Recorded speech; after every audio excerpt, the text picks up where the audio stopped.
এক সরকারি অনুষ্ঠানে এমন মুহূর্ত ধরা পড়েছে যা মুহূর্তে সামাজিক যোগাযোগ মাধ্যমে ভাইরাল হয়ে গেছে।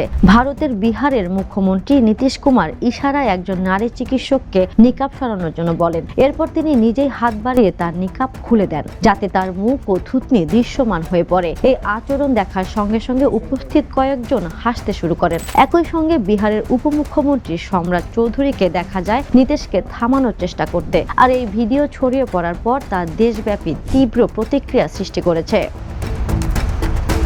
সোমবার পাটনায় এক সরকারি অনুষ্ঠানে এই কাণ্ড ঘটিয়ে তীব্র বিতর্কের সৃষ্টি করেছেন নীতিশ কুমার। এই ঘটনায় ভারত জুড়ে তীব্র প্রতিক্রিয়াও সৃষ্টি হয়েছে।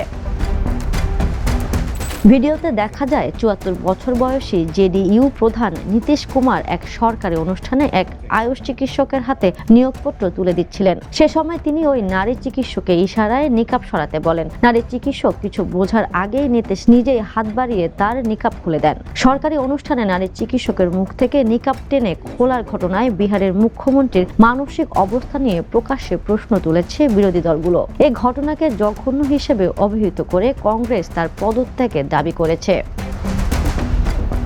হিন্দুত্ববাদী বিজেপির সঙ্গে জোট গড়ে মুখ্যমন্ত্রী হওয়া নীতিশের কড়া সমালোচনা করে বিরোধী দল আরজেডি এক বিবৃতিতে বলেছে, পর্দা করা মুসলিম নারীর নিকাব খুলে ফেলা জেডিইউ এবং বিজেপি নারীর অধিকার প্রতিষ্ঠার নামে কি রাজনীতি করছে সেটি প্রকাশ করে দিয়েছে।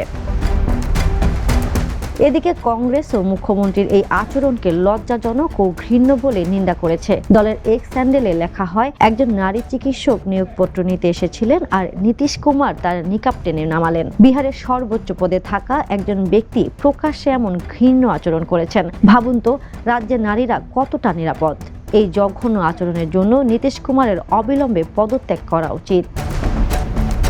আন্তর্জাতিক ডেস্ক, দ্য নিউজ।